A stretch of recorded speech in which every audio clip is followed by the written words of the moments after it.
আসসালামু আলাইকুম। রমজান মুবারক আপনাদের সবাইকে শুভেচ্ছা। আমরা প্রথমে বুঝতে হবে আমরা কি পরিস্থিতিতে আছি। তো স্কলাররা, চিন্তাবিদরা এই সময়টাকে যেটা ব্যাখ্যা দিয়েছে সেটা হচ্ছে একটা প্রারম্ভিক অধ্যায় বা প্রাইমোডিয়াল পিরিয়ড। একটা বিরাট বড় আন্দোলনের পরে, একটা স্বৈরশাসন পতনের পরে বা সিভিল ওয়ারের পরে বা লিবারেশন ওয়ারের পরে সমাজে একটা পরিস্থিতি তৈরি হয় যখন একটা ব্যাপক পরিবর্তন করা সম্ভব এবং একটা সংশোধন নিয়ে আসা সম্ভব, যেখানে নতুন একটা অধ্যায় সৃষ্টি করা যায়। সেটা এই সময় করা যায়, অন্যান্য সময় করা এটা প্রায় অসম্ভব হয়ে পড়ে। কাজী এই প্রাইমোডিয়াল পিরিয়ডের গুরুত্ব আমরা যদি দেশবাসীকে এবং সমস্ত মিডিয়া কর্মীদের, সাংবাদিকদের, জনগণকে, সবাইকে বোঝাতে পারি যে এর গুরুত্ব কত এবং আমাদের প্রত্যেকের দায়িত্ব কতটা এই পরিবর্তন আনার জন্য।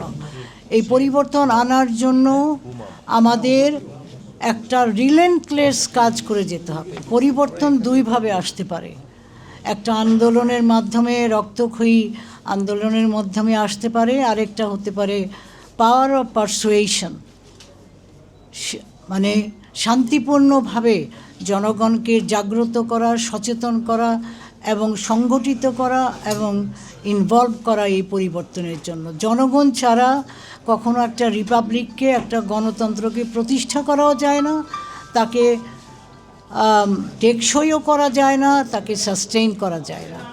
কাজেই জনগণকে এখন সম্পূর্ণভাবে বোঝাতে হবে আমাদের পরিস্থিতি কী পরিস্থিতি। প্রথমত যে আমরা একটা অন্ধকারচ্ছন্ন জায়গায় আছি। 54 বছর ধরে যে দুর্নীতি এবং ক্ষমতার অপব্যবহারের যে সংস্কৃতি, মাইন্ডসেট গড়ে উঠেছে, সেটা হচ্ছে একটা ভয়াবহ গর্ত, একটা কোয়াগমায়ার। এখান থেকে দেশকে তুলে নিয়ে আসা একটা চারটিখানি কথা না, এটার জন্যই একটা রিভলিউশন দরকার। দ্বিতীয়ত, যে সরকার, যে রাজনৈতিক দল ক্ষমতায় এসেছেন, তার আগে আরেকটা কথা বলে নিই। 1972 সালের সংবিধান, আমাদের বর্তমানের সংবিধান এবং যেই সংশোধনগুলি করা হয়েছিল, বিশেষ করে পঞ্চদশ এবং ষষ্ঠদশ যে সংশোধন করা হয়েছে, এইগুলির জন্য এই সংবিধান একটা স্বৈরাচারের হাতিয়ার হিসাবে পরিণত হয়েছে। সংবিধান তো একটা ছুরির মতো, আপনি এটাকে দিয়ে ভালো কাজ করতে পারেন, এটাকে দিয়ে গলাও কাটতে পারেন। তো সেই রকম সংবিধান হয়ে দাঁড়িয়েছে এই সংবিধান। এই সংশোধন করার পরে এবং 1972 সালের সংবিধানও মধ্যেও লুপহোল ছিল।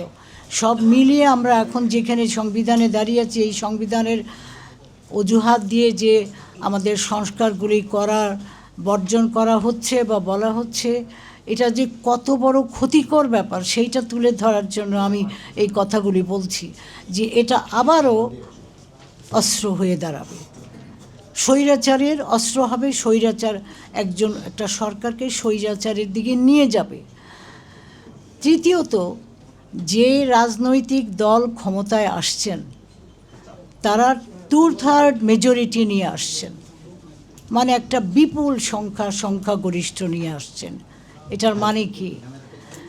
এটা একদিকে যদি অত্যন্ত ভালো নেতৃত্ব থাকে, যেমন ফ্র্যাঙ্কলিন রুজভেল্ট আমেরিকাকে বাঁচিয়েছিল 2/3 মেজরিটিতে পাওয়ারে এসে, সে আমূল পরিবর্তন করে, সে নিউ ডিল একটা সমাজতান্ত্রিক ব্যবস্থার মাধ্যমে দেশ যখন ধ্বংস হয়ে যাচ্ছিল, আমেরিকা 1929 সালে যে স্টক মার্কেট ক্র্যাশ হয়, তারপরে যে ভয়াবহ মন্দার মধ্যে আমেরিকা পড়ে, একটা রিচ কান্ট্রি, একটা ধনী কান্ট্রি, একটা বেগার কান্ট্রি, একটা ভিক্ষুকের কান্ট্রিতে পরিণত হয়েছিল, যেখানে মাইলের পর মাইল আমেরিকানরা দাঁড়িয়েছিল স্যুপ কিচেনের জন্য, খাবারের জন্য।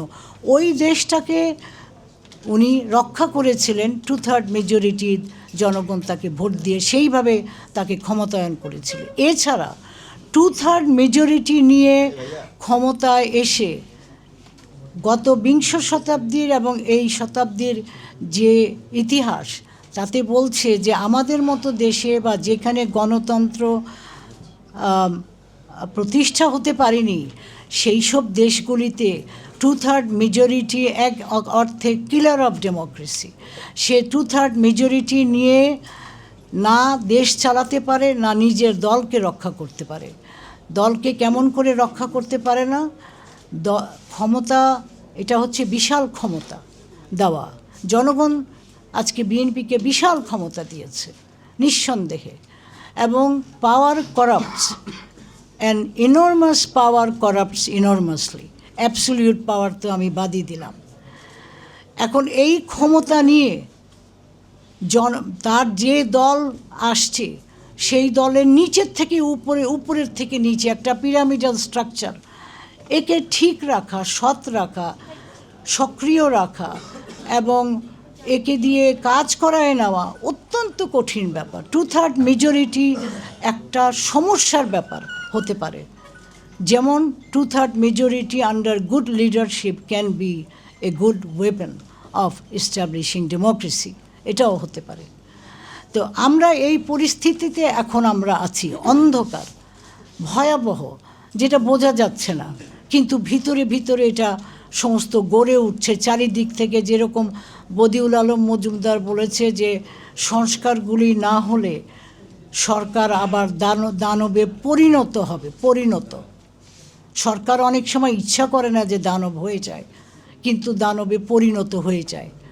কারণ এই আইন কানুনের যেই লুপহোলগুলো থাকে সেগুলি ব্যবহার করে তার দলের নেতাকর্মী যারা সাপোর্ট করে, শোষক গোষ্ঠী, তারা সবাই এই সংবিধান এবং আইন কানুনকে ভালোভাবে ধরে যারা রুল করে তাদেরকে কবজায়িত করে ফেলে, তাদের চারিদিকে একটা বেষ্টন করে ফেলে, তারাও জিম্মি হয়ে যায়। তারা ইচ্ছা করলেই যে পারবে তাও কিন্তু না। কিন্তু কে পারবে? তাহলে পারবে জনগণ। একটা কথাই আছে, গণতন্ত্র এবং রিপাবলিক প্রতিষ্ঠিত হয় জনগণের সক্রিয়তার মধ্যে। এই জনগণের সক্রিয়তাটা করবে কে? করবে আমাদের মতো লোক, আপনাদের মতো লোক, সবাই। পাওয়ার অফ পারসুয়েশন হচ্ছে কথা বলে যাওয়া, মানুষকে কনভিন্স করা। আপনার প্রতিবেশীকে কনভিন্স করেন, আপনার দোকানদারকে কনভিন্স করেন, আপনার কাজের লোক রিক্সাওয়ালাকে কনভিন্স করেন, যেখানে লোক পান তার সঙ্গে কথা বলেন যে আমরা কি একটা পরিস্থিতিতে আছি, যদি আমরা এই পরিস্থিতি থেকে বেরোতে না পারি আজকে, তাহলে জাতির ভবিষ্যৎ যা ছিল তার থেকে 10 গুণ খারাপ হয়ে যাবে। তার কারণ হচ্ছে যেই সব শক্তিগুলি এই ওত পেতে এই পরিস্থিতি তৈরি করছে বা ব্যবহার করবে, তারা ভয়ঙ্কর শক্তিশালী, এবং তারা দেশের অবস্থা যে কী করবে আগামী 2-3 বছরে আপনারা বুঝে যাবেন। আপনাদের আহার থাকবে না, খাবার থাকবে না, নিশ্চয়তা থাকবে না। যে কোনো জায়গা থেকে যে কোনো পরিস্থিতিতে আপনাদেরকে তুলে দেওয়া হবে, আপনাদেরকে হত্যা করা হবে, আয়নাঘর করা হবে, এবং এর থেকে আরও বিভৎস জিনিস করা হবে। কারণ এখানে পরাশক্তি আছে, ভিতরের শক্তি আছে, এবং ট্রান্সন্যাশনাল যে প্রেডিটরি ফোর্সেস, এগুলো আজকাল এত শক্তিশালী। এই শক্তিশালীর মোকাবেলা একমাত্র জনগণ করতে পারে, এবং সেই জনগণ সম্মিলিতভাবে, সংগঠিতভাবে করতে পারে। এর কোনো অন্যথা নাই, কোনো শক্তি এটাকে এখন পরাহত করতে পারবে না। আমরা যে জায়গায় আছি, আমরা যে সম্ভাবনার মধ্যে দাঁড়িয়েছি, এটা হচ্ছে ভয়ঙ্কর সম্ভাবনা। আমি এইভাবেই দেখছি বলে আমি তুলে ধরছি।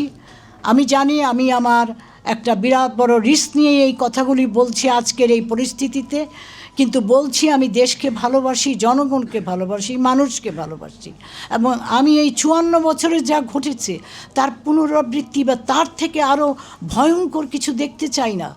শত শত লক্ষ লক্ষ লোক এতে ভিকটিমাইজড হয়ে যাবে, কোটি কোটি লোক ভিকটিমাইজড হয়ে যেতে পারে।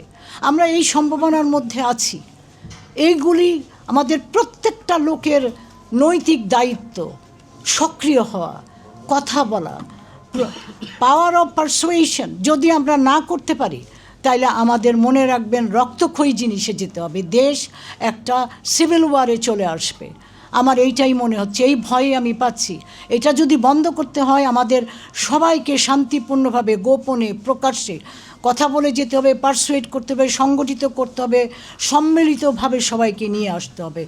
সরকারকে প্রেশার দিতে হবে যাতে সরকার বুঝতে পারে তার নিজের দলকে বাঁচাতেও, তার নিজের লেগেসি সৃষ্টি করতেও এই সংস্কারগুলির প্রয়োজন। এটা শুধু জনগণের জন্য প্রয়োজন না, রাজনৈতিক দলের জন্য প্রয়োজন। এই কথা বলে আমি রাখছি। ধন্যবাদ। সাকিব